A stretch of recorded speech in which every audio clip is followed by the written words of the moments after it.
Hi friends, आज आपण remaining 2 मास ॲनालायझर्स पाहणार आहोत. त्यामध्ये पहिला टाइम ऑफ फ्लाइट पाहूया आणि दुसरं आयन ट्रॅप.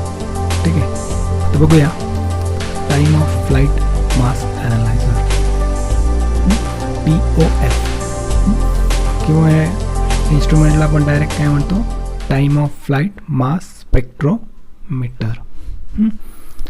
बघा डायग्राम बघा पहिले. ठीक आहे, डायग्राममध्ये तुम्हाला दिसेल की सॅम्पल कुठल्या बाजूने इंट्रोड्यूस होतो, त्यासाठी एक सेक्शन आहे सॅम्पलसाठी, सॅम्पल इंट्रोडक्शन सेक्शन आहे तो. त्यानंतर सॅम्पल इंट्रोड्यूस झाल्यानंतर आता हा मास ॲनालायझर आहे, त्याचं काम आहे to separate the ions according to their charge to mass to charge ratio. मग आता सॅम्पल इंट्रोड्यूस झालं की त्याचं काय झालं पाहिजे, आयोनायझेशन. म्हणून त्याच्यामध्ये आयोनायझेशन रिजन दिसते बघा. मग त्याच्यामध्ये फिलामेंट आहे, ग्रॅनोड आहे. त्या फिलामेंटमधून हायली एनर्जेटिक आणि ॲक्सरलेटेड इलेक्ट्रॉन्स पास होतील टुवर्ड्स द ॲनोड, आणि मग हे सॅम्पल जो आपला येत असेल तो त्या पाथमध्ये आल्यानंतर त्याच्यावरती इलेक्ट्रॉन बंबार्ड होतील आणि त्याचं काय होईल, आयोनायझेशन.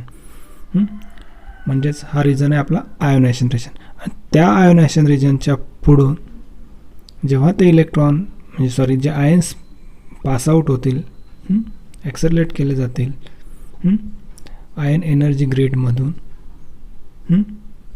त्याच्यानंतर मग आपला time of flight mass analyser इथे चालू होतो. म्हणजे इट्स कॉम्बिनेशन आहे ह्या सर्वांचा टाइम ऑफ फ्लाइट पूर्णपणे. हे जे डायग्राम दाखवले त्यात जसे आयन्स ते पुढे येतील, त्या आयन्स मग इथे मास टू चार्ज रेशोनुसार सेपरेट होतील आणि मग आयन कॅथोड जो आहे तिथे 1 by 1 स्ट्राईक होतील आणि मग तो जो डिटेक्टर आहे तो डिटेक्टर त्यांना डिटेक्ट करेल. ठीक आहे, आता हा पूर्ण जो सेक्शन आहे किंवा आपण म्हणूया त्याच्यामध्ये ही प्रोसेस होते, तो पूर्णपणे व्हॅक्यूम टाईपमध्ये असतो. कारण आयन्स जेव्हा फ्लो होतील तेव्हा कोणत्याही प्रकारचं मध्ये त्याला रेजिस्टन्स नको आहे, त्यामुळे त्याबद्दल ते व्हॅक्यूम तिथं अरेंज केलेलं आहे, म्हणून व्हॅक्यूम सेक्शन एक दाखवलेलं आहे. ठीक आहे, अशा पद्धतीने ही डायग्राम आहे. आता आपण बघूया की ह्याचं वर्किंग कसं आहे. आताच आपण डायग्राम बघितली, तर आता आपण बघूया की टाइम ऑफ फ्लाइट काय.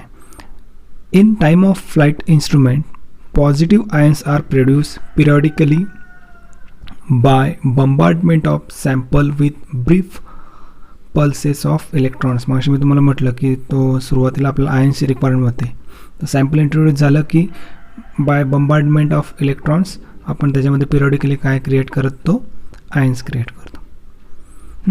सेकंडरी आयन्स, आता तुम्ही इलेक्ट्रॉन वापरू शकता किंवा सेकंडरी आयन्स वापरू शकता और लेझर जनरेटेड फोटॉनसुद्धा वापरू शकता. हे टाईप्स आहेत की ज्याच्याने तुम्ही आयन्स जनरेट करू शकता. आता बघा, the ions produce in this way are then accelerated into field free drift tube. मी असे तुम्हाला बोललो की व्हॅक्यूम आपण अप्लाय केलं तर फील्ड फ्री ड्रिफ्ट म्हणजे काय, की जिथं कोणत्याही प्रकारचं त्याला अडथळा निर्माण होणार नाही असं स्पेस. आणि मग आपण काय करणार, ते जे आयन्स क्रिएट झालेले आहेत ते आपण त्या फील्ड फ्री ड्रिफ्ट ट्यूबमध्ये पास आउट करू by using an electric field up to 10⁻³ to 10⁻⁴ voltage. आणि मग काय होईल की मग त्याचं आता ते आयन्स जेव्हा त्या फील्ड फ्री ट्यूबमध्ये एंटर करतील तिथे मग त्यांचं काय होतं, सेपरेशन. बघा, separation of ions by mass occurs during the transit of ions to the detector located at the end of the tube. दुसऱ्या एंडला जो डिटेक्टर आहे त्याच्याकडे जात असताना त्या आयन्सचं सेपरेशन होतं by according to their mass. आता हे का होतं, हा याचा बेसिक प्रिन्सिपल काय बघा. This ions are separate because all ions entering the tube have the same kinetic energy.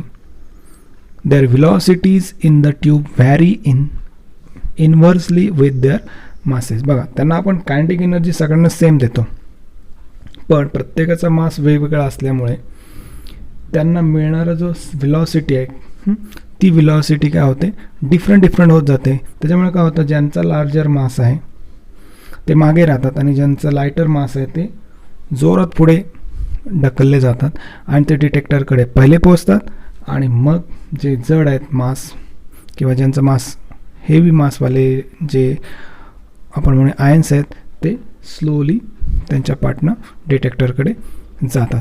मग यांना लागणारा जो टाईम आहे प्रत्येक आयन्सला अकॉर्डिंग टू देअर मासेस लागणारा जो टाईम आहे तो इथे मोजला जातो. ठीक आहे, त्याचं पण एक इक्वेशन आहे, त्याला आपण फ्लाईट टाईम असं म्हणतो TF, which is equal to L/V, where L is the distance, किती डिस्टन्स त्यांचा येतो, आणि V इज द वेलॉसिटी. ठीक आहे, अशा पद्धतीने हे इन्स्ट्रुमेंट काम करतं. ठीक आहे, ह्याचा ॲडव्हान्टेज बघा काय आहे.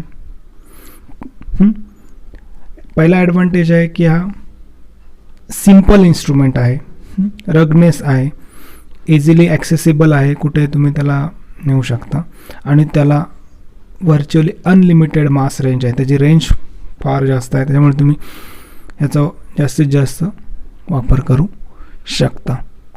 ठीक आहे, अशा पद्धतीने आपला time of flight mass analyser इथे संपलेलं. एकदम सिम्पल आहे ते दोन्ही, म्हणून एकत्र आपण पाहणार आहोत. ठीक आहे, आता दुसरा जो आपला टाईप आहे तो आहे आयन ट्रॅप मास ॲनालायझर.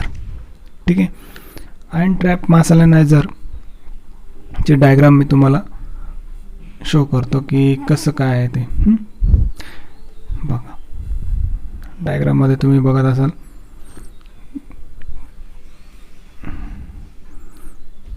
त्याच्यामध्ये आपण म्हणूया की त्याच्यामध्ये काय आहे की central doughnut shape ring electrode असते. त्याच्यामध्ये काय असते, central doughnut shape ring electrode असतात. तसेच a pair of end cap electrodes, आणि दुसरं काय असतं, पेअर ऑफ एंड कॅप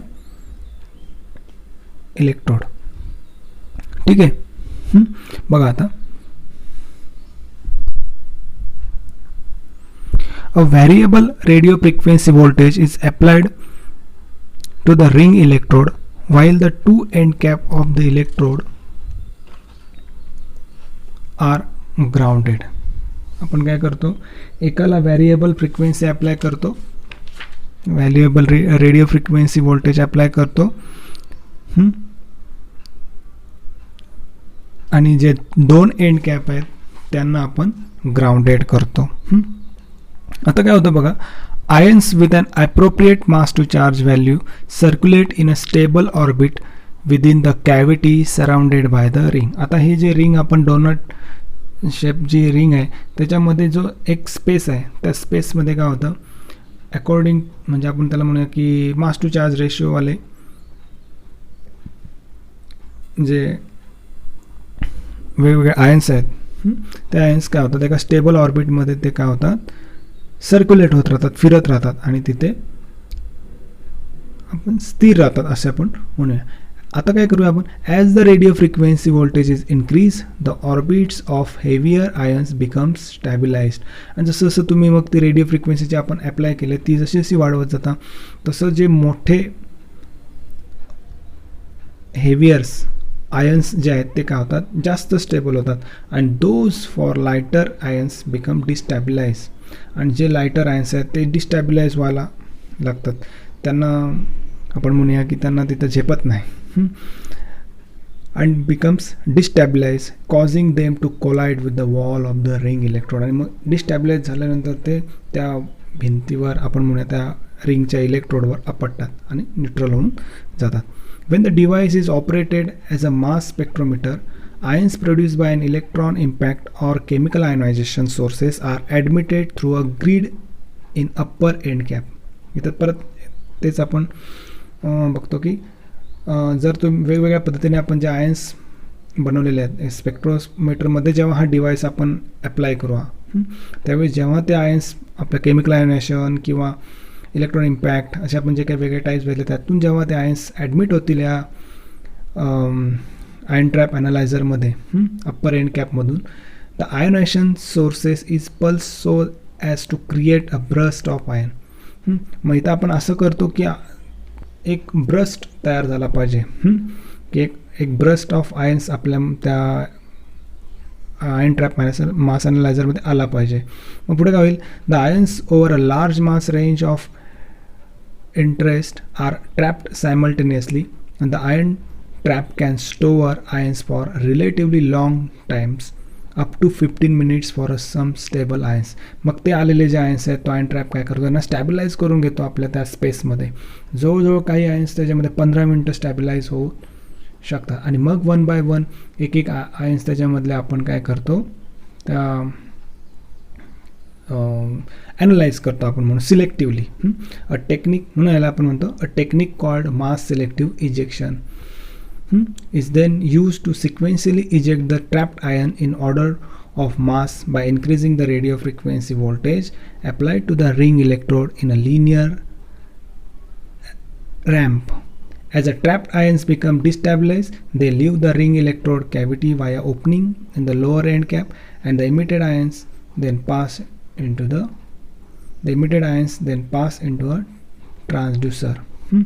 अशा पद्धतीने हा आयन ट्रॅप मास ॲनालायझर काम करतो की आपण याच्यामध्ये सिलेक्टिव्हली इजेक्शन करतो आणि इजेक्ट झालेले इलेक्ट्रॉन्स आहेत ते डिटेक्टरकडे पास केले जातात आणि रिमेनिंग जे आहेत जे डिस्टॅबिलाइज झालेले आहेत ते त्या इलेक्ट्रोडच्या जे आपली एंड कॅप आपण म्हणू किंवा इलेक्ट्रोड जे त्याचे बॉल्स आहेत त्याच्यावर कोलाईड होतात आणि आपण न्यूट्रल होतात.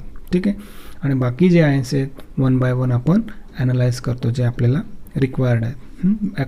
आपण जी फ्रिक्वेन्सी त्याला अप्लाय करतो त्या पद्धतीने ते आपल्याला मिळतात. आता बघा याचा ॲडव्हान्टेज काय की हा सुद्धा एक कॉम्पॅक्ट आहे, लेस कॉस्टली आहे, म्हणजे लेस एक्सपेन्सिव्ह आहे अदर मास ॲनालायझरपेक्षा. आणि आपण याच्यामध्ये लोअर डिटेक्शन लिमिट आहे, म्हणजे आपण खूप लोअर लिमिटपर्यंत ॲनालिसिस करू शकतो. ठीक आहे. अशा पद्धतीने हा आयन ट्रॅप मास ॲनालायझर काम करतो. ठीक आहे. आणि अशा पद्धतीने आपण दोन्ही मास ॲनालायझर इथे समजून घेतलेले आहेत. ठीक आहे. आणि आपण इथे आता थांबूया. थँक्यू.